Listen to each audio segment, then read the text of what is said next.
purpose in interpretation. I should start with a very profound statement which Lon L. Fuller made in reply to the celebrated article by Professor H.L. Hart that was published in the Harvard Law Review, 1958 probably, 58, yes, it is volume 71, 1958. And I should recall that very profound statement. And what he said was this: even in some cases, we seem to be able to apply the law without asking its purpose. It is not as though the law had no purpose, unquote. What Fuller is saying, it is quite possible that we are able to comply with the law or apply a given law to a given set of facts without knowing the purpose of the law. But it is not that the law was made without purpose. There is some purpose behind every law that is made, even if the purpose of law is not always discernible from every piece, every provision, every syntax or every sentence of the law. So in other words, even if we know or if we do not know the purpose of the law, it is always there. It is very important in interpretation of the law. Can you just cite that article which Harvard Law Review? This is an article by Lon L. Fuller. The title of the article is Positivism and Separation of Law and Morals, M dash, a reply to Professor Hart. Volume 71, Harvard Law Review, 1958. I would request every law student to at least read this article. I must say there are a couple of writings which are termed as classic. Whether I am saying or my teacher was saying and my teacher's teacher was saying, the value of those articles, those writings remains the same. And one of those writings certainly is this, and this writing was later developed by Professor Fuller in his celebrated book, The Inner Morality of Law, that is published in 1964. So this was basically a debate. In fact, Professor Hart was a visiting fellow at Harvard. And there, you see, ensued this debate between Fuller. Fuller was a resident professor at Harvard. Hart was visiting Harvard. And he revised his thesis after the criticism of Fuller. And Hart himself published on the basis of this article his concept of law 1961. That is a classic. Everybody knows about it. The book, the best-selling book in the 20th century. Yes, please. So, there's a discussion going on in our class today that whatever the law is, it has to be for some, there has to be some benefit for the benefit, there has to be some accrue some benefit for the maximum. And if it is not benefit the maximum for the pleasure of the maximum, then it is redundant. The law is there. So if I will go by this version that there is some purpose for the law, and there is, if any law is in place, it has to be fulfill that purpose, or there is some premises on which it is built. So it is necessary that it should do the maximum benefit to the people. It is necessary. You see, if I could understand what you are saying is, this is one of the very well-known approaches to law. That is the felicific calculus of Jeremy Bentham, the very well-known political philosopher and a law reformer. In fact, he was the author of the 1832 Law Reform Bill that he introduced to House of Commons. He was the most famous exponent of codification. So it was his thesis, it was his philosophy that the law must serve the maximum number of people. So greatest happiness of the greatest number, that was his political philosophy. And it was on the basis of this political philosophy that people who subscribe to Bentham's thought believe and propagate that the law must serve the maximum number of people. The question is not that. The question is as to who decides it. In a democracy, obviously, any manifestation of a duly elected government which is democratic decides it. Then the question further is whether democracy, anything which is democratic, is necessarily for the people. Because if the government is elected on the basis of 51%, it is democratic. If it is elected on the basis of 91%, it is also democratic. The question is this: is it enough? Where do you judge the greatest number? At the time when the government is formed, or at the time when bills are formed? What about coalition government that we have? How do you see democracies? How do you see numbers? How do you see? It's a very good question that you have asked, and I am allowing to take a detour for 5 minutes and get back to the point where I am. Where do you see the greatest number? What about right to information amendment bill? Do you see, is it intended for the benefit of greatest number? Why are they doing it? Can you say they are authoritative? Can you say that they are not, you see, they have not been democratically elected? They are. They have formed a government. So the question is, a democracy, a democratic form of a government is one thing. To legislate always and verifiably for the greatest number is another. It is not necessarily coterminous with the democratic form of a government. You may at best say that this is presumptive of it, not probative, at least always. We will take it up later on. Please allow me to continue with the subject of our discussion today. So what we are saying is this: law has some purpose, even if it is not always expressly stated, even if it is not always expressly sought to be stated. The significance of purpose, object and purpose in interpretation. As you have seen, at least we have one code, that is Vienna Convention on the Law of Treaties. We always refer to it whenever the subject matter of our discussion requires reference to Vienna Convention, we refer to it. Article 31 of the Vienna Convention, which states the general rule in singular of treaty interpretation, talks also about object and purpose.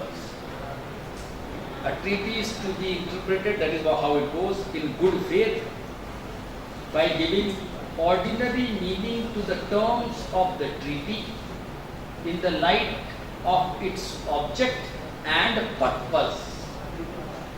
So, it is a triad: text, context, object and purpose. Please try and understand. There are no rules of interpretation in the Vienna Convention. There is only one rule of Vienna Convention. Whenever we are talking text, context, these are parts of that one single rule, because Article 32 of the Vienna Convention when you see, it doesn't stipulate any second rule, but rather it states supplementary means. So the singularity of the rule of interpretation is reinforced by both the terms. Supplementary itself, that particular adjective itself clarifies that what it is about is not the exclusive thing, and second, it talks about means, it doesn't say a rule. Let us come back to it. We will go to 32 when it comes to our discussion later on. What we are saying is this: the significance of object and purpose from the standpoint of the Vienna Convention is that it is an integral part of the single rule of treaty interpretation. And that single rule of interpretation talks about three distinct things. Why I say three? Because these three things are viewed in domestic law context differently from the understanding of the Vienna Convention. In the understanding of the Vienna Convention, there is a single rule of treaty interpretation which talks about three things: text, context, and object and purpose. So the treaty interpreter's duty is to read the text in good faith. What is good faith? We will talk later about it, and I leave it to you if you have time today, so you please raise questions so we will respond to it. Text we have seen already, context we have already seen. Now, today, we will try to look at the object and purpose. This is the theoretical base as far as the Vienna Convention is concerned.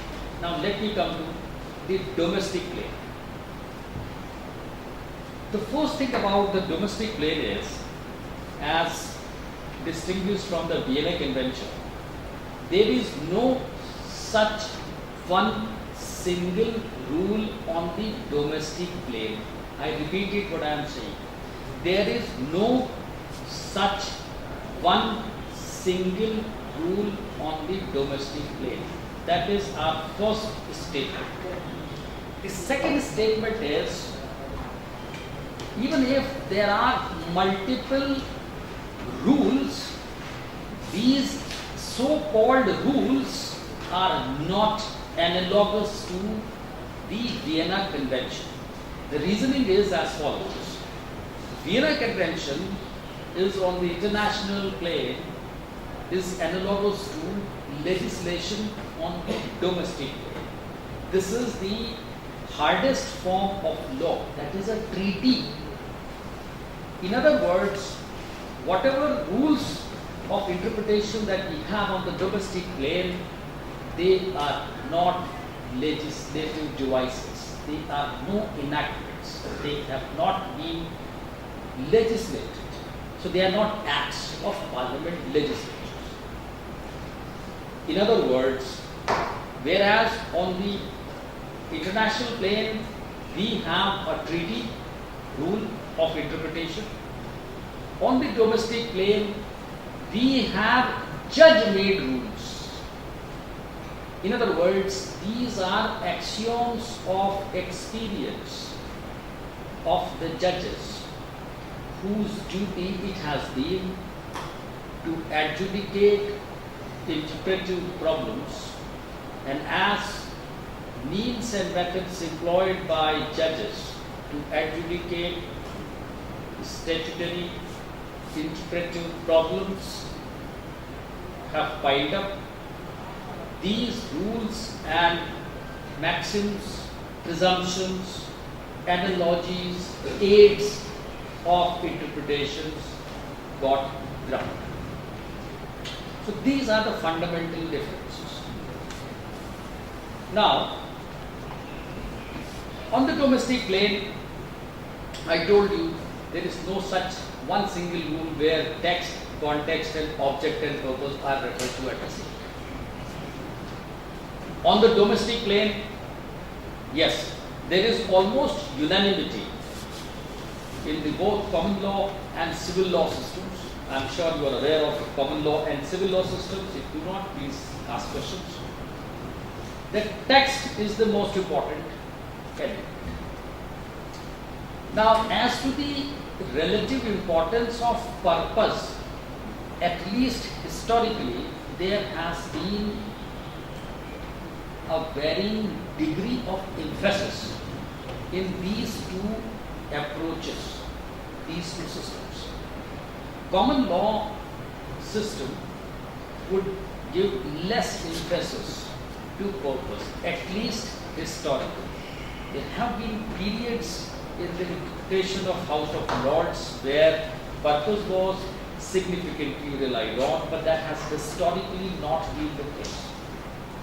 Civil law system, fundamental difference, as I am sure you may recall immediately, civil law is a codified system and common law is a judgment system. Since it is a codified, so the emphasis on purpose is more and more consistent in the civil law. But in neither do we find any analogous rule of interpretation which combines these three things in one single rule as you have on the international plane in the form of the Vienna Declaration. Now, we will see, so the cases that have been forwarded to you are from both domestic law and from international law, and there we will actually see and then we will conclude for ourselves then how domestic courts or international courts have resolved statutory problems and have emphasized object and purpose. That is the common running theme. Whatever readings that we give, there is a common running theme. The running theme is object and purpose. Let us first test the expenses case and see for ourselves what did the international court do as far as interpretation of a treaty, the treaty that is Paris Treaty was concerned. Please, let us have some important facts about this case. Sir, this was the advisory opinion of ICJ, wherein the question was with regard to the interpretation of certain expenses of United Nations under Article 17, Para 2 of the Charter, of the UN Charter, which provided expenses of organization. This was to be interpreted in the context. And there were certain programs which were undergoing, like UN operations in Congo and UN emergency force in Middle East. These were authorized by the General Assembly and Security Council resolutions, and these were undertaken in pursuance of those resolutions. So the expenditures were authorized under those General Assembly resolutions. So the question before the court in its advisory opinion was whether these expenses, these were of the organization of the United Nations within the provision. Good summary of that. Anybody else would like to add anything which may have been missed or would like to put it a little differently? But do you think these were the only facts of the case?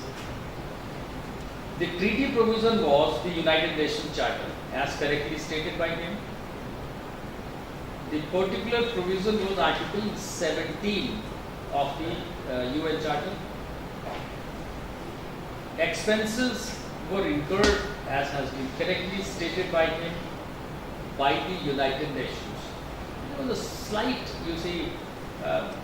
difference, how these expenditure. I congratulate you for reading it, because I'm sure it's not so easy to read and sift out in nuance. You see, the problem was the expenses. That is the most relevant factor. The expenses were incurred By Secretary General. by the Secretary General. That is on behalf of organization. on behalf of the organization. That was the key element. I again tell you, as a lawyer, if you do not know the facts or if you do not know the relevant facts, believe me, you will perform. I mean, if you appear before a court, you may give a very good talk, and in a classroom you may say, but believe me, before a court, without facts, that is what we are saying. The most important, the problem was France refused to defray the expenditures apportioned to it on this basic ground that, according to France, that expenses were impermissibly incurred by the United Nations. The reasoning was, it was an authorization, it was on the direction of the Secretary General, whose duty it was not primary or exclusive to maintain international peace and security. That was the argument that the France made. And this is precisely the most important factor which weighed in the General Assembly's request to the International Court of Justice of an advisory opinion. That was the main issue. The issue was, if expenditures were incurred by an organ, let us see in the language of law, Secretary General is also an organ, don't forget it. General Assembly is an organ, Security Council is an organ, Secretary General is also an organ. So you cannot say that Secretary General is alien to the United Nations. He was merely an administrative head. He is an organ just like Security Council and General Assembly. So therefore that is very important. Now, in order to answer this request, what did the International Court do? So What? How did? Yes. Primarily, court was reluctant that it's a political question. It's a question of political nature in the name of interpretation of a provision. So in the beginning, the court was quite reluctant, but later on, the court agreed that we'll go for the interpretation. No, court was not reluctant. Here I would beg to differ with you. The court merely cited that every legal question may have a political aspect, but the mere fact that a legal question has a political aspect would not relieve the court of its fundamental duty to answer the legal question. An interpretation of the charter is a legal question. In fact, it was retorting back to those who were saying the court should decline because it has a political aspect. Every legal dispute has a political aspect. The reason is, the decision to settle a dispute is not a legal decision, it is a political decision. To settle it peacefully is obviously a legal decision. But whether to settle, we say, there is a duty to settle a dispute by peaceful means. I want to ask another question. Is there a legal duty to settle a dispute? There is none. The obligation to settle a dispute peacefully entails ex ante a political decision to settle it legally. So this is what International Court of Justice was saying. The ICJ was saying, we agree that there is a political aspect to this request. But then we are called upon to answer the legal aspect. And if we can discern a legal aspect, we will answer it. Let it have political aspect. And the court also clarified, there is always some political aspect to every legal question. The most important political aspect is, you all are eligible to file a PIL legally. But tell me, is it a legal decision or political decision whether to file a PIL? People will tell you, why are you wasting your time? Don't do it. Otherwise you will be harmed, people will fail you. Then, what do? It is a political assessment whether it is in your interest to file a PIL. What is legally possible is not politically feasible. There is a difference. Permissibility and possibility are two different things. So, the ICJ clarified that look, what we are doing is basically a legal function. Why? Because our answering this request is basically a legal function. An interpretation of a treaty is a legal question. Because if it were not, the ICJ would not have entertained this request for advisory opinion, because it could then have been outside of court's jurisdiction. Because ICJ can give an advisory opinion only on a legal question. So there was no informity, you see, in that, and it was absolutely clear. There were judges, you see, for instance, Fitzmaurice. For instance, Judge Percy Spender. These two judges, they were not in favor of the court giving this advisory opinion. Then it was 9-5. Majority was good. It was 9-5 majority. It was not unanimous, but it was not so thin a majority, 7-8. It was not that case, 9-5. So therefore, now, in order to understand Article 17 of the Charter, the ICJ simply devised one mechanism, saying that, well, it required no further discussion whether who is Secretary General or who is General Assembly or United Nations and Security Council, everybody is aware. ICJ clarified the responsibility of the Security Council under Article 24(5) is not exclusive responsibility to maintain international peace and security. It is primary but not exclusive. That has been clarified. Where the court was hesitant, I will bring to your notice on which aspect the court was hesitant. And it is a very profound statement that the court made, generally for law students. So ICJ said, we need to understand the purpose of the United Nations. And amongst the purposes, maintenance of international peace and security was found by the ICJ quite correctly to be the most fundamental of all purposes on which are premised based on other purposes, attainment of other purposes. So, on the basis of this reasoning, the ICJ concluded what you can say at worst, that expenditures were incurred by an organ whose primary duty it is not to incur expenditures of this kind. In other words, what the ICJ was saying was that you may well say the expenditures were irregular, qua treaty, but you can't say that expenditures were illegal. Indian students may immediately relate this point to Rajaram Pal case, where the Indian Supreme Court stated, you may well say that the decision of the speaker was irregular, but you cannot say it was illegal.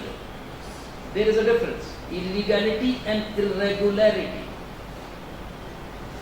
Illegality and irregularity. It is like there is a fire extinguisher which is entrusted to a particular peon or a chowkidar, and there was fire, and you as a student or somebody as a faculty member used it. Now you can say, why did you use it?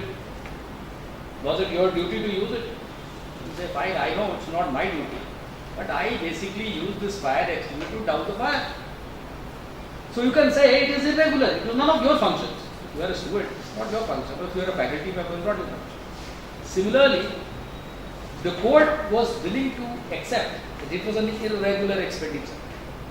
But inasmuch as it was not disputed that the expenditures were incurred for the purposes of maintenance of international peace and security, the expenditures could well be attributed to the organization, and since these were authorized by the Secretary General, it was beyond doubt, could not have been disputed, not was it disputed, that Secretary General was part of the United Nations. Therefore, these were the expenses of the organization, and therefore everybody, including France, is also under obligation to defray. Now let us conclude as a matter of treaty interpretation what the court is saying. It is basically, again, that heart-fuller debate. It is very difficult to say which automobile is banned. I may be allowed to presume on certain readings that I have asked you to do it. Because every time it is not possible to give you details. It's not possible whether it is an automobile, it is a toy car or what. It is not possible for any lawmakers to be prudent of the time which was not there when the treaty was concluded or the legislation was enacted. In case of such situations, if you know the purpose, you can always answer a question whether this is allowed or this is not allowed. That is the significance of the purpose. So if you know the purpose, whether it is stated or is to be interpreted from some provision, with the help of the provision, with the help of the purpose, it is always possible to answer a gap in the law. Because gaps are not intended. But the legislation can never be so complete as to leave no scope for interpretation. It is not possible. Bentham tried to do it. Read his philosophy, Principles of Morals and Legislation. What he said, I quote Oliver Wendell Holmes in his theory of legal interpretation. He said, if the language and law performed its task, their task properly, they would identify each and everything in each and every case. That is not possible. And that is the significance of knowing the purpose. So therefore, it was nowhere written in the charter if the Secretary General were to incur expenditure, whether they will be expenditures of the United Nations. One day it had happened. But purposes are written in the charter. And on the top of the purposes is written the purpose of maintenance of international peace and security. And that is the purpose the court used it to answer this request.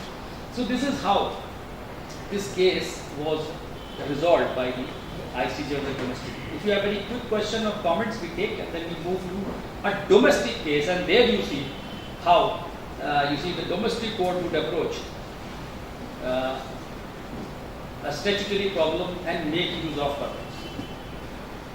Any quick question or any comments? All right. We now go to the Hayden's case. This is, to my mind, the most famous case across countries, at least in common law jurisdiction. The famous Hayden's case.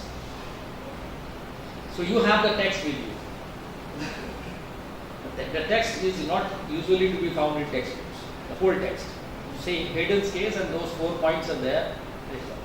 Please tell us the problem. Of course, I can understand that English is not the modern English, but you can understand that. So that you also know how the language has developed. Did you see that language? It's very difficult because rules of grammar and all these things, if you apply it, you won't be able to understand. You have to be a little imaginative to understand that language. That is 1584. Tell us in the Hayden's case, very quickly, who was Hayden? Let me ask this, like kindergarten teachers would ask of kids. Who was Hayden? Okay, in the lawyer's language, was he the complainant, plaintiff, or defendant, respondent? Which side?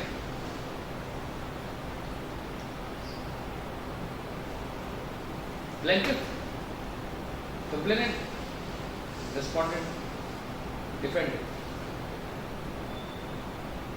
Yes, Mr. Bhatt, tell us. Usually it's plaintiff, No, it's plaintiff. whose name the case is Okay. filed. That is a common sense. But obviously, that modern system had not yet developed in 1584. So they were not following all those things. Mr. Hayden was defended in this case. So you could see that he was on the wrong. He was the one who had to defend. The common law at that point in time was that ecclesiastical land for the purposes of religious or charitable purposes, people used to make will or grant in perpetuity for life. When would they do it? The moment they got to know that their land is going to be confiscated, or a house or a building where that institution is running is going to be dissolved, that is what the language says, dissolved means destroyed or confiscated. You may modify that language to the modernity. The word dissolve is used there, which is less accurate term. So the point that the government would take over, let us see. So as soon as people know that well, their institution is going to be taken over by the government, they would make a grant for life in favor of somebody else. The result was the law which had come to be applied in this kind of situation. The compliance of law was defeated for the reason that two interests got created. First, that the property, the nature of property precluded any such lease or grant. The second, the law which prevented it, precluded it, had come into force. The question was, Mr. Hayden had done it. The question was before the jury was, this was a case by exchequer. Exchequer means equity courts, not common law courts. That you must note was important. So before the jury, the question was whether Mr. Hayden was responsible for violation of law, whether Mr. Hayden did it legally or he did not do it legally or not legally. That was the issue. Now there was a statute. The statute precluded this kind of an activity. But the language of the statute is not that simple, even if it is only 1.5 line. Language is little problematic. So the jury said, in order to find out, there comes the interpretation point. In order to find out whether Mr. Hayden was responsible, the jury had to consider 4 things. Jury set for itself 4 questions on the basis of which it would determine whether Mr. Hayden was responsible or not. The first question was, what was the common law before the enactment of the statute which barred it? That was number 1. The second issue was, what was the mischief? And please read purpose for the word mischief. Because if you apply your mind as a law student, Indian student, mischief, so you would read something different in Indian Penal Code or elsewhere. It is not intended that mischief. Please don't read mischief as a legal term, which you otherwise know as a law student. Here, read mischief for purpose, object or purpose, whatever. So, what was the mischief? What was that mischief that was there in such a doing? What was the remedy provided by the statute? And fourthly, and most importantly, what was the reason for the remedy? So these 4 points: the common law prior to the enactment of the statute, the mischief prior to the enactment of the statute, the remedy provided by the statute, and the reason for the remedy. Let us count all these 4. First, the land which were prohibited were leased for life in perpetuity. That was how people were doing under common law. The mischief was, they would do it only when they know that their property is going to be confiscated by the government, by the state. That was the mischief. The remedy provided, remedy was in the form of a statute which would come into effect to preclude such a grant or lease after 1 year of coming into existence. And the reason for the remedy was to prevent doubling of estates, ESTA. Doubling of estate means doubling of interest. When one person has an interest and you lease it for life, the moment you know it is going to be dissolved, another person has an interest into it. Because the reason was considered by the jury to be a deceit. Because if on a property, one person is having an interest, when he knows he is no longer going to have an interest in this because this is going to be confiscated. So before it is confiscated, he would create the interest of somebody else.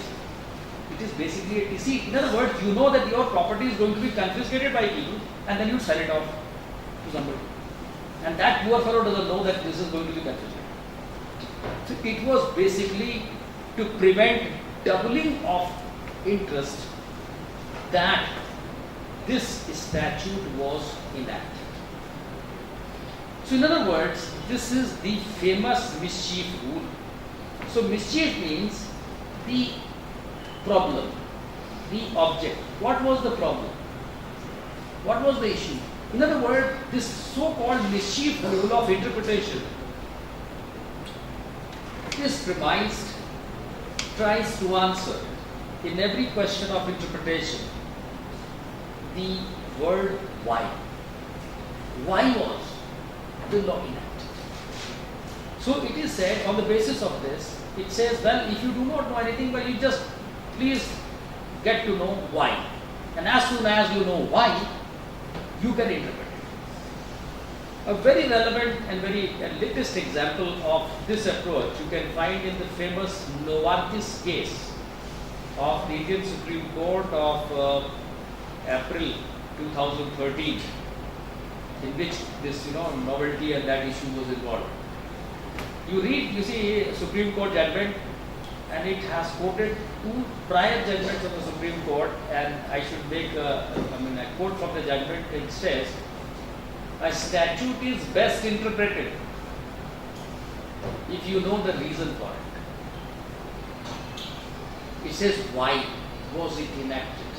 So it was answering, it was responding in these terms as to the why of section 3D of the Indian Patents Act. So if you know the why of 3D, then you can correctly interpret the provision and correctly find out whether this new form of the substance that was in question would qualify as a patent under the Indian Patent Act. But what you can see is that it's very latest, it's very well known, a very profound decision, but you can discuss it somewhere else. If you want, you can discuss it with me also later. So this is a very famous, you see, this so-called hidden case. This is often referred to by courts when they want to do a purposive interpretation. This is a term which is also used in substitution of a term called teleological rule of interpretation, objective interpretation. So there are a number of names, but whenever mischief would appear, so it means the hidden case. So whether you call it by the name of the respondent hidden, it means the same rule. Whether you call it the mischief rule, it is basically this mischief, not IPC mischief or teleological interpretation or purposive interpretation, however you call it. This is the most famous case that you read. You have number of cases, and I think the list is endless. You have 460 or 70 cases you can find at least in Indian case law, Supreme Court cases on this particular issue.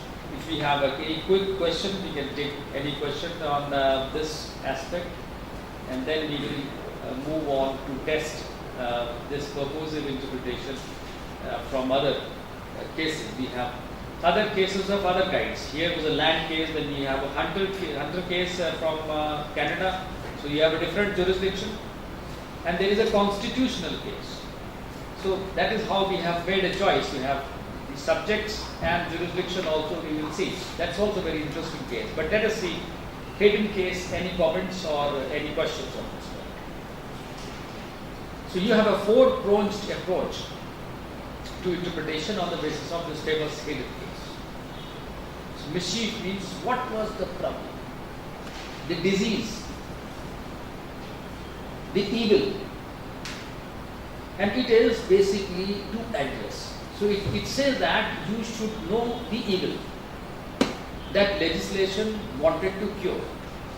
So if you know that it was intended to cure this, for instance, in Novartis case, they came to the conclusion it was intended to prevent evergreening. But the court later, in its later part of the, I don't know, page number 78, 79 somewhere, the court clarified, we are not saying that incremental changes would not necessarily qualify for patent. But what we are saying is this was basically the reason. So, this is very important. So, the central focus of this interpretation is the evil, the problem. So, you identify the problem in any statutory problem. So, this rule says you find out the problem, and as soon as you know the problem, and then you give that interpretation. So, that is the center. And obviously, reasoning, for instance, there was a case of before the Supreme Court, Venkateshwara Devaru, State of Madras, 1962, most probably. This was a case which otherwise law students would know. I mean, to harmonize articles 25, 2 and 26. That's a case that I have discussed in my book, but that is not primarily I am teaching here to widen. That's the reason I did not choose it. So there are a number of cases of this type. Any quick query you take up, otherwise we move to Hunter's case. This is a very famous case that comes from Canada. We did not take any case from Canada, so I thought there was a reason, because it is a constitution that bears a lot of similarities to our constitution and constitution of other SAARC countries. That is the reason I picked the Canadian Supreme Court. It also has some significant resemblance with the United States Constitution. So here was a case before the Canadian Supreme Court. Could you please quickly recall the most relevant facts of this case? So actually, in this case, the privacy rights of Southam Paid newspaper. This was the company there, and wherein the investigators, they entered into the premises and started examining the documents, and they were authorized in the Combines Investigation Act. Before coming into force, this Canadian Charter of Rights and Freedom, it provided the privacy rights to the people under Section 8, and this search was authorized prior to this passing of the charter. But later on, this charter, it provided this right to privacy to the people. But when this question came before the court, the Court of Appeal, it held that this act is inconsistent. Before the charter, it was a valid act, but after passing of the charter, it's now inconsistent with the charter, and hence it has no effect now. And the Supreme Court, it also affirmed the Court of Appeal decision. Yes, that's quite correct. Whatever he said, it's absolutely correct. But please try and understand, what was the problem in this Combines Act? What was the problem basically? What was happening? What was the statute in question? Article 8 of the Charter of Rights and Freedoms of Canadian Charter. It secures, Article 8 secures every person from unreasonable intrusion into his privacy. The key element, one word which was important and which was actually germane to the central thesis of the Supreme Court in the context of interpretation was the word unreasonable. That adjective, whether it was an unreasonable restriction, Indian students should not have any difficulty with this term, at least from their law background, especially in the context of interpretation of many constitutional provisions, specifically Article 19 and Article 40, read with Article 9. That was the one issue. Article Section 10(1) and Section 10 paragraph 3 of the Mines Act actually authorized. What it did was, it had actually two problems. These Indian students or other students from other SAARC countries, I am sure from their criminal law background, can you search a person, whether legal or natural, without warrant? Or if you do it,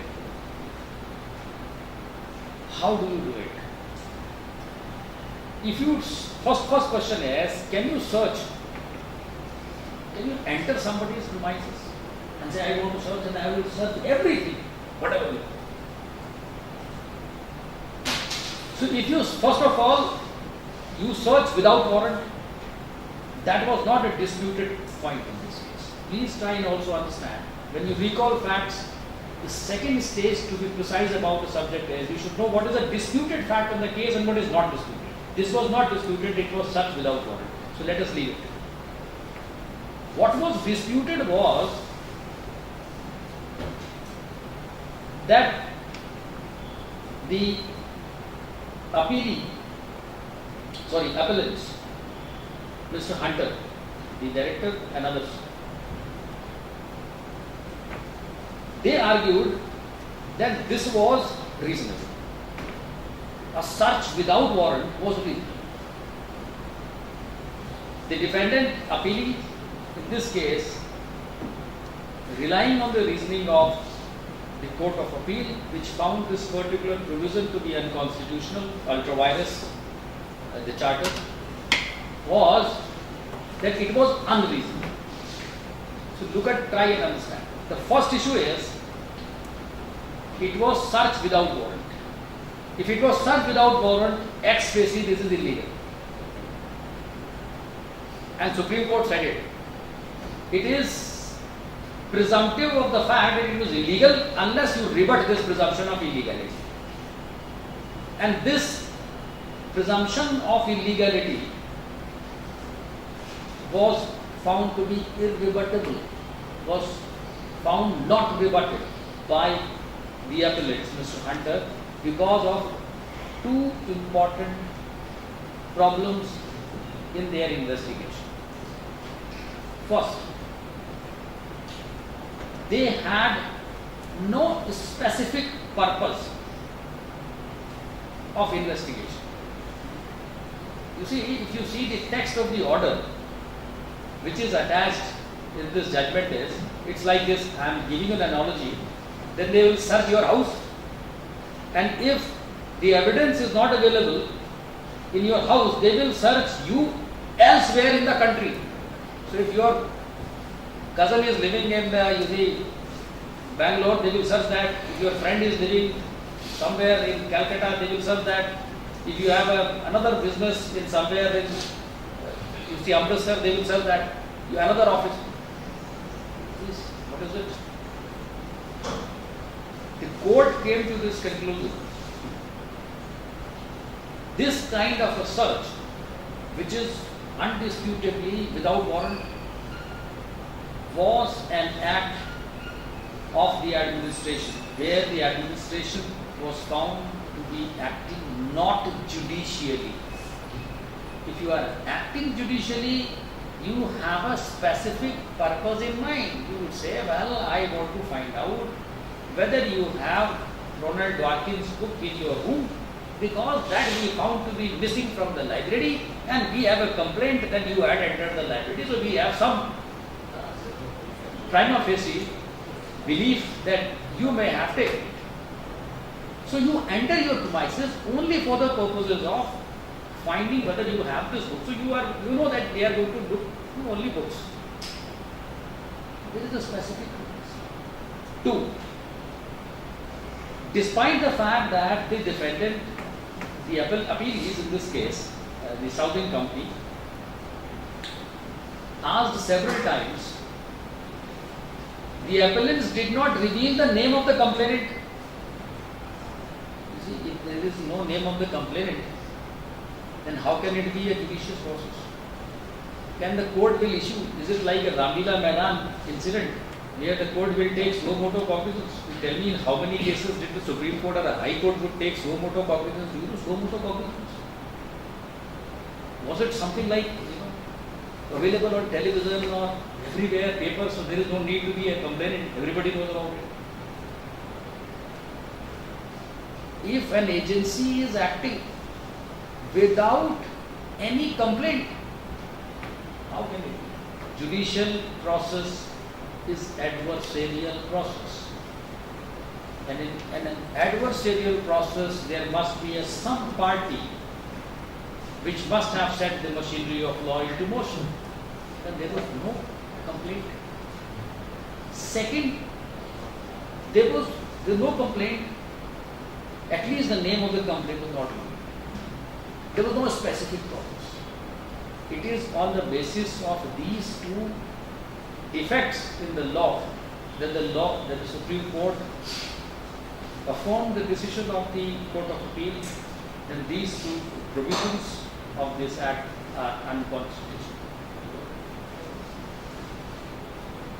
Because a constitution of which the court had found in this case the charter to be an integral part is a purposive document. It is written not for one task, it is written for the people. And as people grow, the constitution must have the ability to grow. It need not say what are the ingredients of unreasonableness. Has our constitution said about it? It is not possible. In this case you find there is no complaint. In another case you find something else. You can't make an inventory. You see, a provision is a provision. It is not a definition of all those provisions it intends to be definitive of. You can't write everything. X is there, Y is not there. It's not a checklist. It is a constitution. So therefore the Supreme Court said constitution is a purposive document. It has to be interpreted purposively. After the charter becomes integral part of the constitution. And once it is there, this unreasonableness of this particular act would not survive constitution challenge. So therefore, the Supreme Court found this to be inconsistent of the Constitution, of which Article 8 of the Charter was found an integral part, and Supreme Court did it on the basis of a purposive interpretation of the law. Let us wait for 5 minutes for. Thank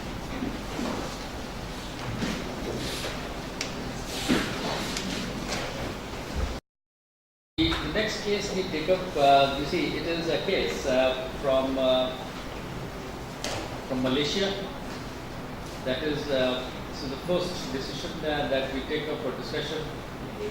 The reason why I found this to be important because Malaysia, like many of our other countries, essentially follows the common law system of law. You have a high court, you have a court of appeal, and then you have a federal court, which was until very recently analogous to the House of Lords and now to the Supreme Court of the United Kingdom. In this case, the second reason why I chose, because here is a statute, here is a law which is a different law in the sense which is a fiscal legislation. Tax statute. Tax statute, as you know, the arguments have also been made in this particular case and even otherwise. They have been considered to be a different category of legislation for the purposes of interpretation. Usually and particularly at the domestic level, tax statute have been considered those statutes which would require what is called strict interpretation. Strict interpretation essentially means that the liability of the person, the agency, I think person is itself a sufficient term because we are speaking law students, legal and natural obviously. The liability of a person must be fixed if it may be fixed within the letter of the law. So in other words, as we say in the United States, several writings, there is no equity of the statute which is a fiscal statute. So unless the liability is clearly mentioned, the liability should not be imposed by way of interpretation. Or if it is to be imposed by way of interpretation, it must be imposed literally. That is strict interpretation. Let us see how did the court go about in this case. Very quickly, the relevant facts. Anybody should recall the relevant facts of this particular case. Very simple case. This Malaysian. Malaysian case.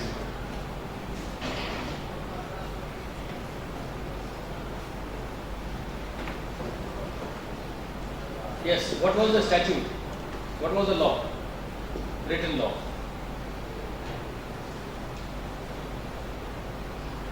There was a law called Palm Oil Development Act. This was the law. There were three questions in fact. Two preliminary questions before the court.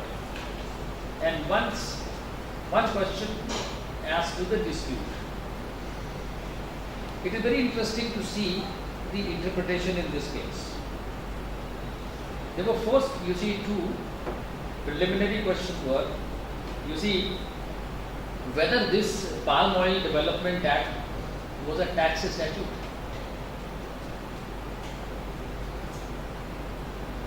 The second question was premised on the answer to the first question.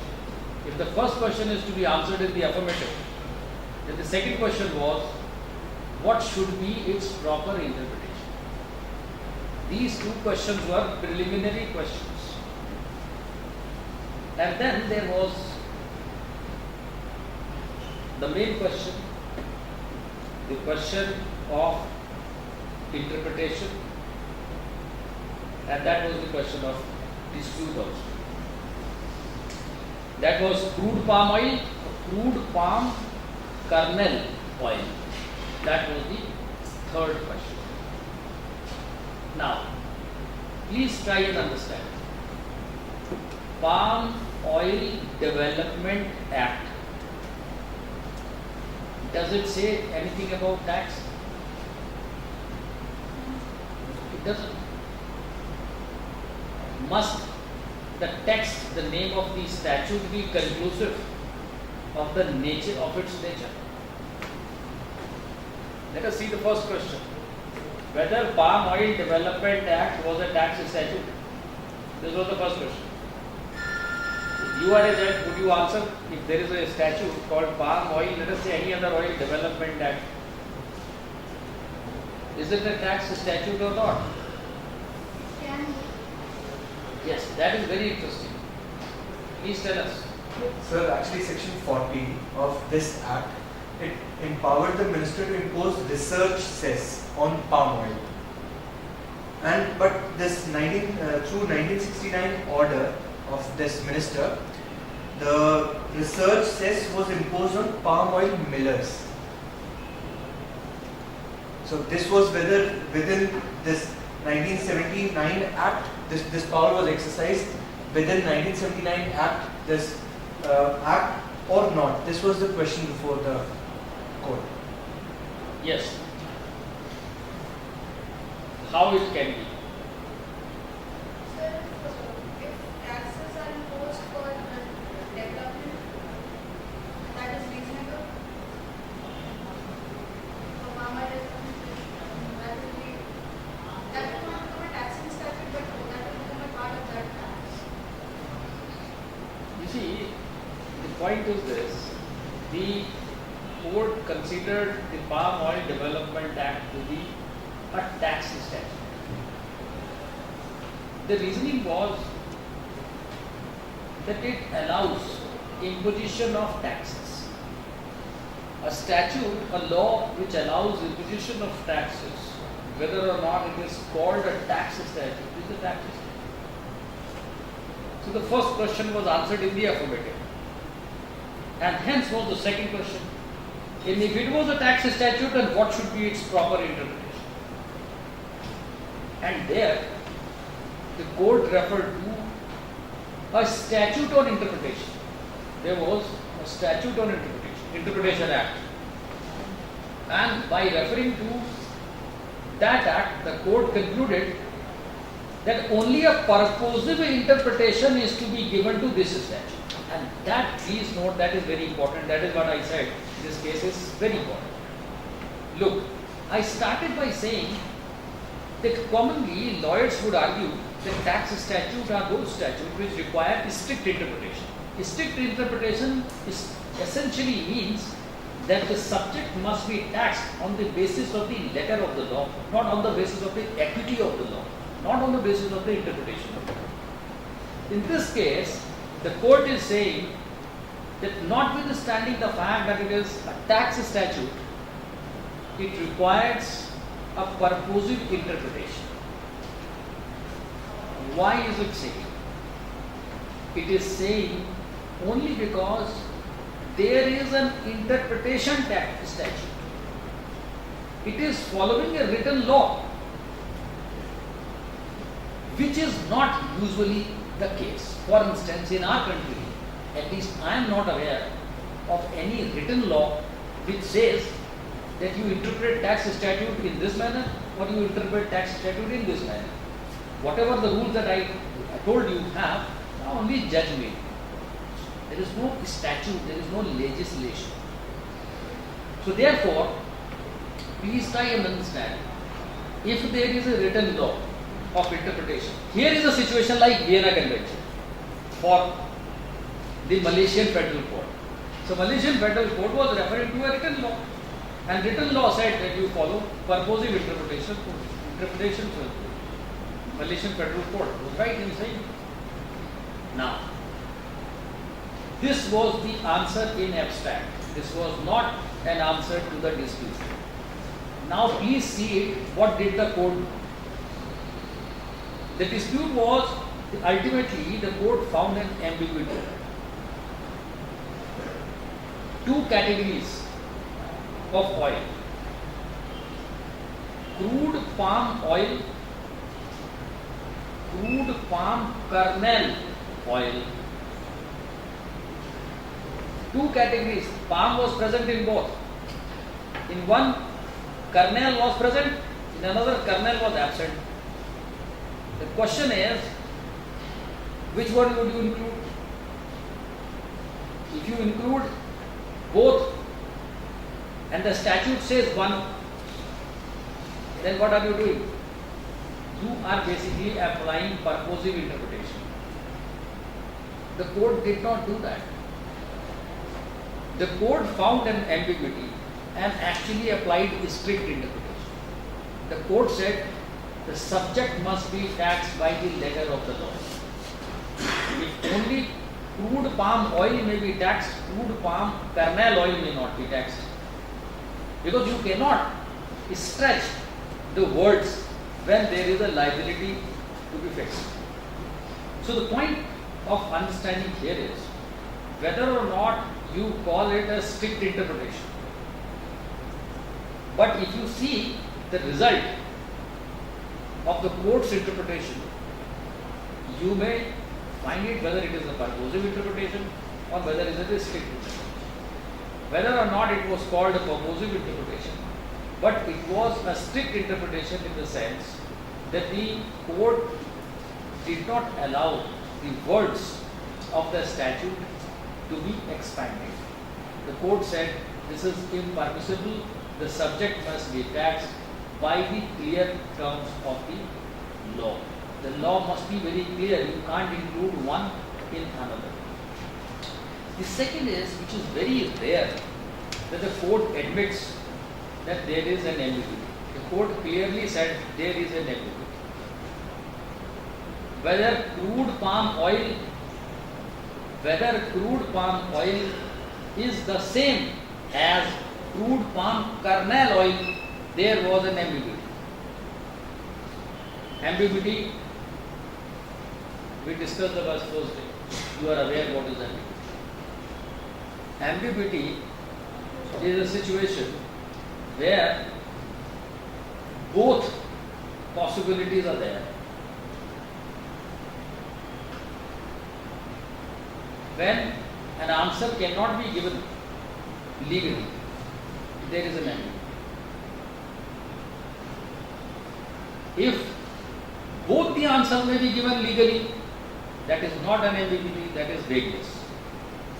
That is why in statutory or legislative drafting, ambiguity has been considered to be a disease of the drafting, whereas vagueness has been considered many a time as the virtue of legislation.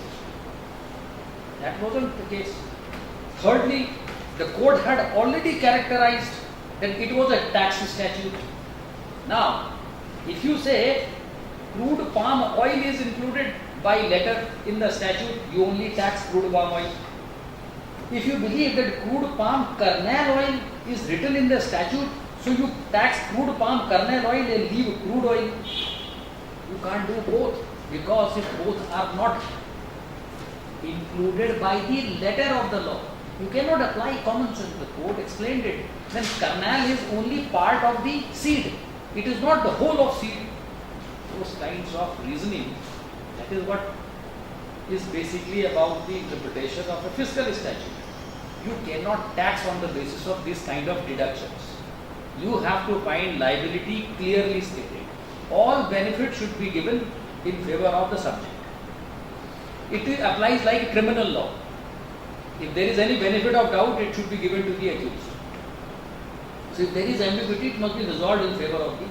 So you should be able to tax both only if both are expressly included. There is no equity of the statute of fiscal nature and of a criminal nature. So therefore, fiscal statutes have been considered to be analogous, not saying the same, but analogous to criminal penal statute. A tax is a penalty. Sometimes it is also by way of punishment that you are given to pay, you are asked to pay money.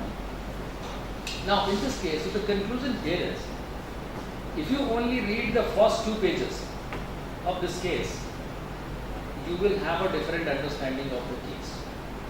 If you read the whole of the case, arguments of the parties, because please try and understand, the purpose of adjudication is to settle disputes, not to write articles for law students.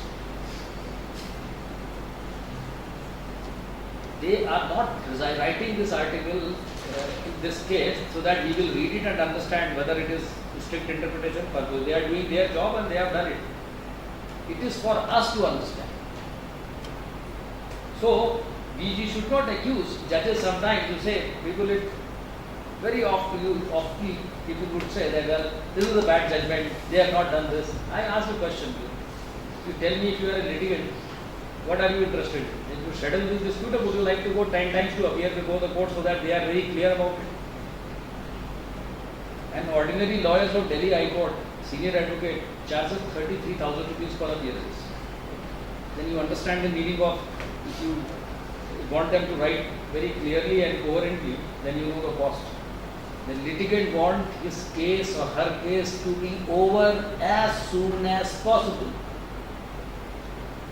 The question is, it is for us So they have characterized, they have consistently, they have been true. They have followed the act of interpretation, characterized the statute to be a statute. To that extent, they have given a purposive interpretation. The interpretation of characterization of the statute was a purposive interpretation. The interpretation given to resolve the dispute was a strict interpretation.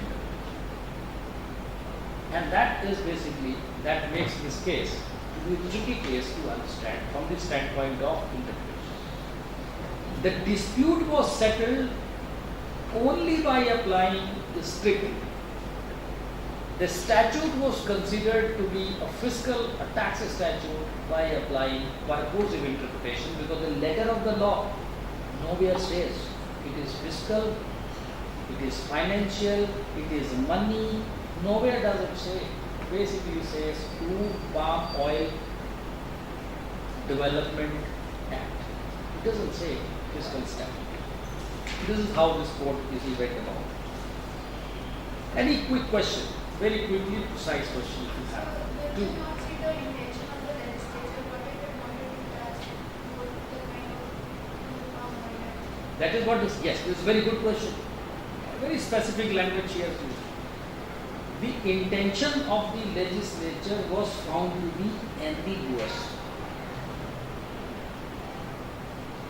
And if intent is ambiguous, the benefit of it must be given to the subject. And that is what the court has given, because the statute was fiscal, penal. And which is quite correct. We have, as an academic, we have no criticism.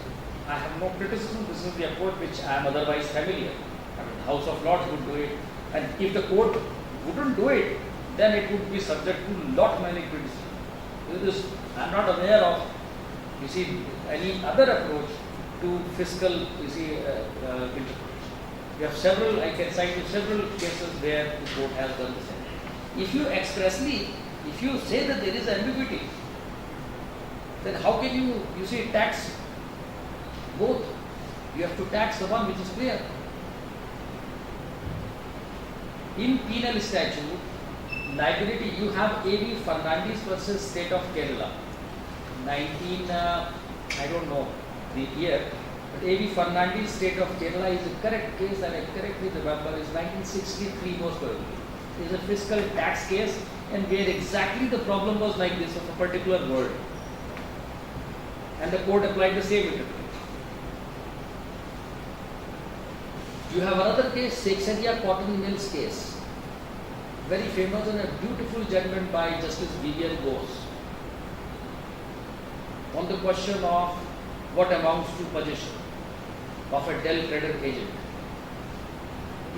Again, it is rather a much better judgment. Why? Because the statute was also not by name a penal statute, but was considered to be a penal statute.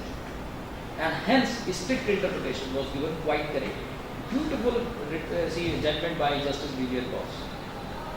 So, the point is this is, I have no difficulty in accepting it, it is quite correct. But it is slightly more nuanced in the sense the characterization of the act was purported. But the dispute was resolved in a strict, by way of giving strict interpretation, because the court had admitted an ambiguity. I could understand a situation where the court did not expressly admit an ambiguity. Once you admit an ambiguity in a charging section of any penal or fiscal statute, you just cannot charge the subject on the basis of a doubt. You just cannot. Can you hang somebody on the basis of, you see, doubt? In prosecution case, you have to give benefit of doubt. The same, that is why it is called penal. Let us see if any other case. It's a good question. Yes, the specific is intent. Yes, intent was found to be ambiguous. In the language of interpretation, you say it's intent. This was ambiguous. It was clear to the court. By the letter, not. And since it was a penal statute, the court could not have expanded it by way of interpretation. by common sense. By common sense, they were grounds. By common sense, there is no difference between crude palm oil and crude palm kernel oil, because crude palm oil cannot be extracted without palm seeds, and kernel is part of seed. To that extent, there is no difference. Please tell me, how can you extract crude oil without the seed? And you go and see any definition of kernel, what is it? It is part of seed. So what is the difference? It is only, it is a more elaborate statement. Crude palm kernel oil, crude palm oil. Extra virgin olive oil. Extra virgin olive oil and olive oil, both would require the fruit of olive. Please tell me, without olive, how can you extract? But please, this kind of a common sense may not be applied when you have to impose a tax. Say, well, even if we know by common sense, but we must give this doubt to the subject. Legislature should have written both crude palm kernel oil, crude oil, then we will tax. And it is quite clear. That is why we say, read Frank H. Easterbrook, judge, he was very famous judge of US Circuit Court, written an article, sometimes I don't remember the date and year, but in Harvard Law Review, intention of the legislature and equity of the statute. So there is no equity of the statute where the statute is penal or considered penal, which fiscal statutes are. Let us go to the other case, which is from International Criminal Court. Again, it is international and then a criminal law. Let us move to both altogether a different context. Very quickly, I can follow. It's a very long judgment. I don't expect that everybody should. That's what I said. Told you in the beginning. Do cooperative looking. One student should find out one case. That is, I think, fair enough. Not more than one. It's a long judgment, long and really complex in terms of its structure. But for students, academic student, researcher, it's a very good judgment. For the purpose of study, this is very well structured. It's very academic exercise. Very quickly, the problem.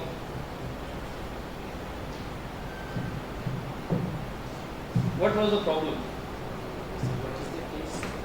It is prosecutor versus Jeselnik Delanik. ICTY, Criminal Tribunal, International Criminal Tribunal for the former Yugoslavia.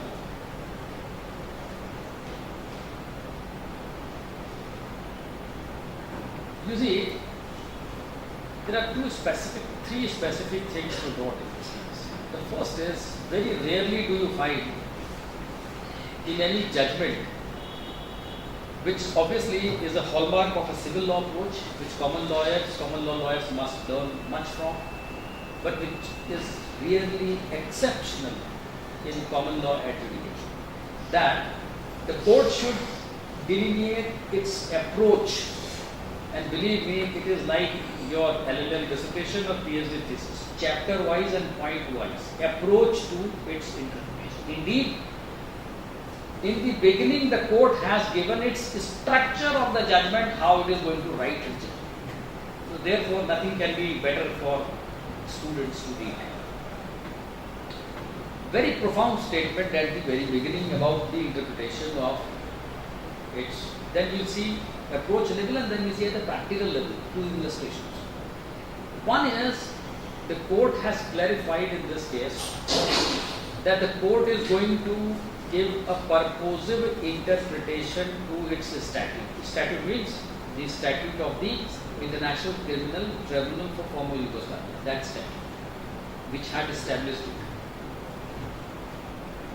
Purposive interpretation it will give in the light of the relevant social consideration. Social consideration, that is a term used. Social consideration. Specifically, well, that is abstract. Specifically, there is a very curious point which was made by the defense. The defense lawyers in this case argued, based on Article 1 of the statute, Article 1 of the statute, very first article of the statute, clearly stated here is a tribunal which we have established, which will have the jurisdiction to try people who have committed whatever crimes stated in the statute. Very simple. It basically set forth the jurisdiction of the tribunals as to the crime set forth in the statute. Defense immediately argued, saying that why are you trying my client? Because you are not trying several others who have committed much more heinous crime. It's like a very simple thing. Anybody who is caught without ticket, they say, why are you catching me? He is also doing the same thing. It's a very common, I think, students must be aware of these common arguments. This much of law training can be found even on the streets. Why? I will do. He is also doing. He is also doing. You are not saying to him. This was the argument which it was international criminal tribunal. Nothing wrong about it. When you have to defend your client, you can also learn much from the streets. This was basically the argument. On the basis of Article 1, the defense argued that there were many persons who are accused of much more heinous crimes stated in the statute. They are not being tried, only my client is being tried. Now, the ICTY, the tribunal said, please tell us where it is written that your client should not be tried.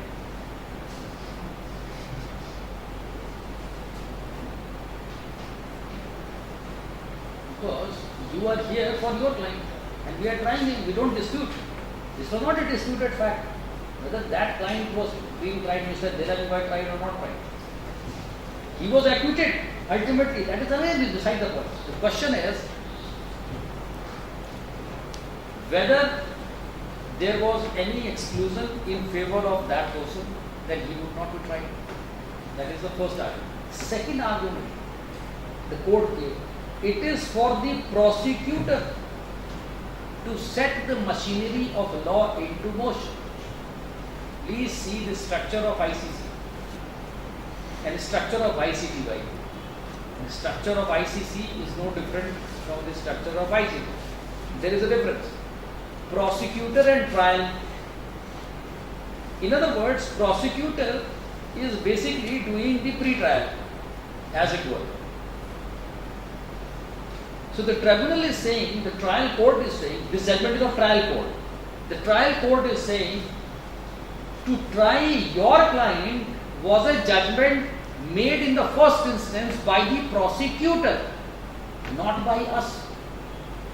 So if you have this objection, you raise it to prosecutor, not to us. Because we come in the picture only if prosecutor establishes the case. So we are nobody to be blamed. As far as our jurisdiction is concerned, it is on the basis of Article 1. Article 1 means people who have qualified prosecutor's stage. That we are trying. So if you have this problem that prosecutor did not, initiate proceedings against others, only initiated proceedings against your client, then you have a case vis-a-vis the prosecutor, but this argument is not between you and us. This is nothing but purposive interpretation of Article 1. That on the one hand, this was the purposive interpretation given by the ICTY to this argument. The second point was, based on the approach to its interpretation, if you see this case and read it at the end, somewhere paragraph 1161 and onwards, the court is saying two things about interpretation. One, that we would follow Vienna Convention, that is law of treaties, interpretation, but we would also follow domestic legal systems approach to interpretation, where we will find the approach of domestic legal system to be probative of the issue before us. And to that extent, it did actually refer to a British legislation on the question of diminished responsibility. This is a concept that you may not be aware of, at least in this form, but I put it in a different word that I am sure you are aware of. Mental responsibility. And this kind of a responsibility you can find from criminal law, where the concept of doli incapacit or mental condition, drunkenness, those kinds of exceptions that you find in the Indian Penal Code. If any argument relied on the basis of the mental incapacity, so that is in the international diminished responsibility. Or for instance, where a murder, an alleged murder may not be considered as murder, but a culpable homicide, not amounting to murder. So this is diminished responsibility. It did actually refer to the domestic legislation because the statute was found to be insufficient to resolve the case. Ultimately, it also found a lot of differences in the British Act concerning diminished responsibility and the statutes. But this was very much made clear by this particular judgment of ICJ. This judgment is very significant in two ways. First, it is a criminal tribunal. Just before this case, we argued and we stated, we saw that there is no liability on the basis of equity of a statute of the law. Indeed, the ICT was not saying that there is any liability on the basis of equity. But it is very important to see the form of argument. The form of argument in the ICTY case was different from the form of argument in the Palm Oil case. Here, the form of argument was that ICTY was not trying others similarly placed, trying only my client. ICTY was giving only a literal interpretation to Article 1. Article 1 sets the jurisdiction of the court, and the jurisdiction is based on a positive finding of the prosecutor. The jurisdiction of trial court begins where the jurisdiction of the prosecutor ends. Therefore, who should be tried or who should not be tried does not begin in the first instance with the trial court. That is the first distinction. The second distinction that you find is in the approach to interpretation. We have listened to a lot of literature read that ordinarily domestic law analogies and domestic references to domestic law procedures are usually found to be irrelevant. But that I would say to be a short-sighted approach to international law, and is, at least for one reason, is textually incorrect. I have in mind Article 38 1C of the Statute of the Court, which talks about general principles of law.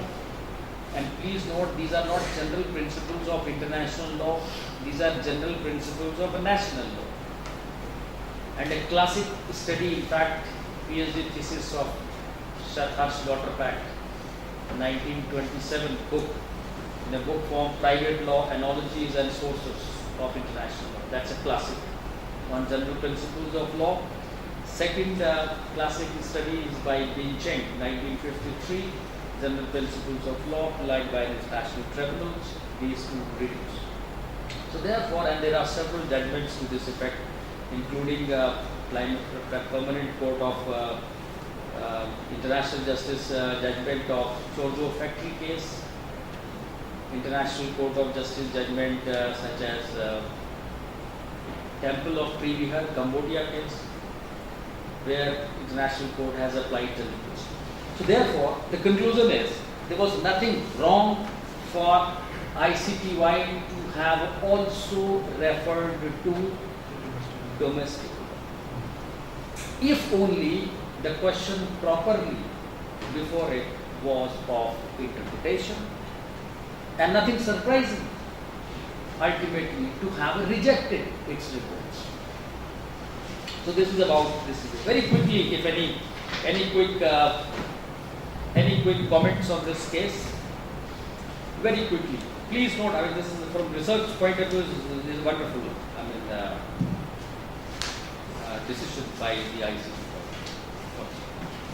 Finally, we have a judgment which is very famous. You referred to the other day, the so-called one of the worst judgments I told you, given by the Delhi Supreme Court on right to information. That was the case, and so soon I was in fact selecting your readings, and suddenly I saw on the 3rd September itself, after 2nd September's class, 3rd September, you see, I saw this judgment. I said it must be given to students. So 3rd September, this corrective, which was an overdue decision. Did you read this case? I think it's a fantastic study work for law students, Indian law. This is obviously for wrong reasons. But you can imagine that this can happen at the level of the Supreme Court. That is very surprising. That is very surprising. Did you, anybody who read this? No. Law students should not be allowed to read newspapers for other purposes. No study. We will use newspaper only for opinions. We won't authoritatively rely on it. We won't comment about it. Yeah. In the case, the Supreme Court held that the information commissions, they must have benches of 2 members. One should be the judicial member, second must be the expert member. In the judicial member, he should be qualified in law, judicial trained mind, and experience in performing judicial functions. Even a lawyer or law officer may be appointed having a 20-year experience. They must have a experience in social work. High Court judges may be appointed, and the Chief Information Commissioner at State Commission and the central level, they must be the Chief Justices of High Court and or Supreme Court. Then in consultation, they should be appointed in consultation with the Chief Justice of Supreme Court and High Court of their respective states. This was which judgment? Which judgment are you talking about? The judgment which was given on 3rd September or the judgment which was overruled? You see, look at it. On 3rd September, Supreme Court did something which was overdue. 9 September 2012, a division bench of the Supreme Court had given a judgment, which was really a bad judgment the day it was given. But since a judgment of the court is a judgment, whether it is bad or good for us, it is obligatory, so we accepted it. And what it said was this. Why I am reading this? Why did I refer it? There are reasons. Both of the judgments, the judgment which was overruled and the judgment which overruled, relied on purposive objective interpretation. Here I referred you to the secondary reference that I gave you, Justice Barak, book on purposive interpretation. That is a path-breaking book, published first by Princeton University Press. He is the best known judge from the Israeli Supreme Court, Judge Barak. Outstanding. Chapter 3. Note 2 points in chapter 3 is the essence. 4 and 5 you see in details. The point he is making is very probative to this particular judgment.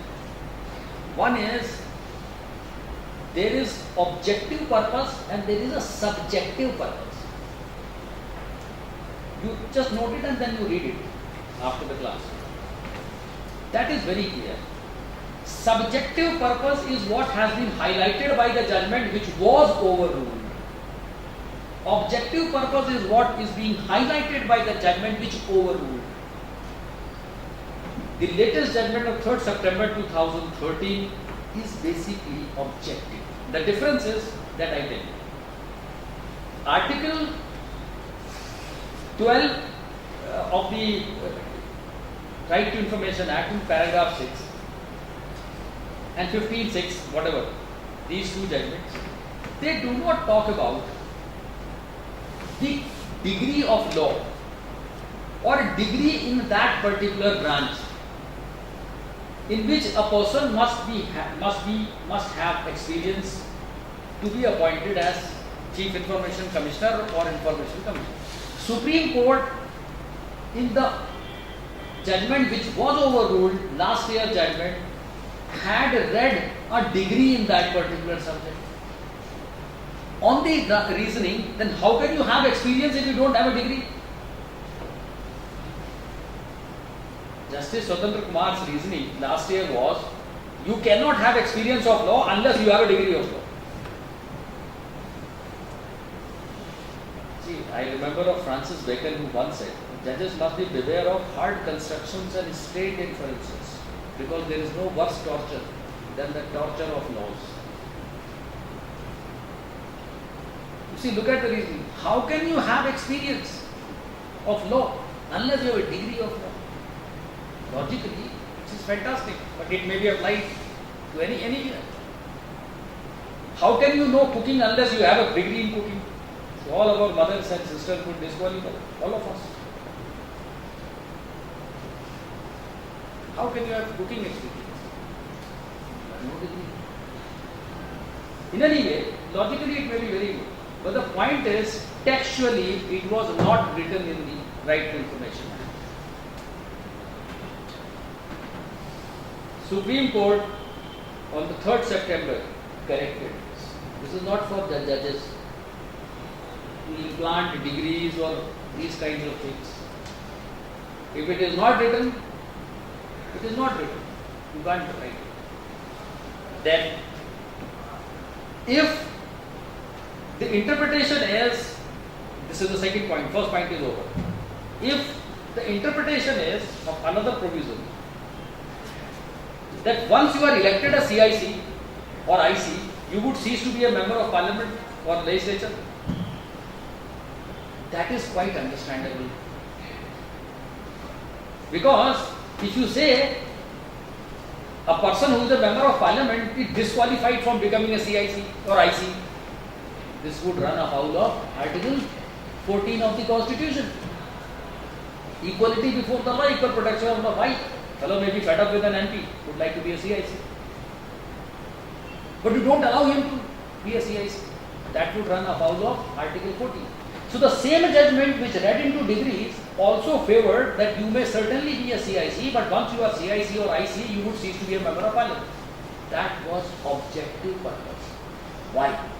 Because you may not remain a CIC, you will not remain a member of parliament, because the purpose of the RTI is to have transparency, independence, and that will be accountability. Those elements would be compromised if you are already part of an organ of the state. So you try and understand this subjective purpose of a degree was found to be beyond the competence of the court. Courts, while interpreting the law, should not read into the law what they believe to be the purpose. The purpose is what the words used by the legislature should be able to carry. That is what Fuller again says, very important. The structural integrity of the text permits plus limits the judicial creativity. So the purpose is to be found within the text of the Act. So to the extent that a person elected as CIC would cease to be a member of parliament, to that extent that purpose is written. But to the extent an experience must be premised on a prior degree, that is not written. And if that is not written, you can't write it. So therefore, you can see it on the purposing. The very funny thing about this, both the courts have given interpretation based on purpose. But that is not enough for law students, at least students of interpretation, to understand. You have to go into it. So here, that is why I referred you to read Barak, subjective and objective. Because that is a very bad, line in the judgment. That in order this provision to be given a meaningful interpretation, a degree must be read. Otherwise, how can you have a qualification if you don't have a degree? That is that sort of. You have to give a meaning to the text, not a meaningful interpretation of the text. You have to read the text and give meaning. Your meaning should not be beyond the text. That is the integrity, textual integrity of the text Fuller talks about. It is you can't go beyond. In order to give a purposive interpretation, you can't jump out of the text. No, we believe that the legislature must have intended that you must have some degree. That is because they are talking about experience in law. So they must have intended, not must have. Whether they have or they must have, there is a difference. Must is an auxiliary verb. Must have intended or intended. There is no scope for must have intended. Whether they have intended or whether they have not intended. You are, while saying they have intended, they have not intended. That is excusable. But if you err while saying they must have intended and then you say degree must be there, otherwise you can't have an experience. You can't do that. Yes, we finish and we will take up this question. Very quickly. Sir, one question is that in this case, court held that commissioners do not exercise judicial power. But in a way, in the capacity of information commissioner, they are actually giving meaning to the text of the Right to Information Act. Very good. The court, while saying information commissioner are not exercising judicial function, is basically there is no rest before the information commission. A rest is one in which the rights and obligations of parties are at stake. So they are not arbitrary between the claims of parties. True, they are giving information, and to that extent they are basically interpreting the provision. Merely by interpreting a provision of the law, you do not perform a judicial function. That is basically the essential reading of the court. What you can say that the judgment is deficient in the sense that it did not clarify what amounts to exercising a judicial function. But if you make a strict reading of the case, you may appreciate that the court understood a judicial function to be the one where a decision as to the rights and obligations of parties has to be made. Where, what you can say, it was a narrow viewing of the court of judicial function, because it is well understandable and understood that interpretation of the law is also a judicial function. But please try and understand, there is a difference. Sir, I have 2 points related to it. Do you go, is it a claim that you interpret the point? That is one. Is it a claim, is it an interpretive claim, or is it an incidental to? Is it an incidental function or is it the prime function? Is it a dispute between the parties like Article 17, expenses of the organization? Is it that sort of a situation? But as a reversal, I can understand, and I really appreciate that you went to this extent. There is no doubt about it. This is not a comprehensive, in fact, the court was not giving a judgment on what amounts to judicial function. The court had a limited thing to do, and the court did it. The court had also a line of criticism of the CICs and ICs in the sense that they have sometimes given decisions which have affected rights and obligations of parties, and they should have done some better. But it also ultimately said that this is not for us. This is for the parliament to make better provisions so that you have better CICs and ICs appointed. Yes, very quickly. I have 2 reasons on which I am basing my this thing. First is that right to information is a fundamental right. Yes. This is one of the rights I'm talking about. And by paying rupees 10 or whatever the prescribed fees is, I'm a consumer as well. Maybe Information Commission are not intending to read Consumer Act in the light of right to information, but still there are rights and liabilities in terms of providing the information to me as a consumer, not just a fundamental right to have the information. So in that sense, I ask that whether in the light of these reasoning, is it not the judicial function the CIC or IC are doing? There is a difference. When you say right to information is a fundamental right, that is a very dubious statement, because if you do not say more than this. Right to information, qua Right to Information Act is not a fundamental right. But right to the procedure has been provided in that. Please listen. Right to information, qua Article 19 of the Indian Constitution is a fundamental right. Therefore, if the same right has been dealt with at two places, the remedies provided are different. Here is an administrative remedy. At least we have to accept the Supreme Court since it has said it. In the latter case, the remedies are judicial, 226 and 30. The Reed Valued Citizen case, 2003. Well, I'm sorry I'm cutting you short, but I'll take up your all questions further.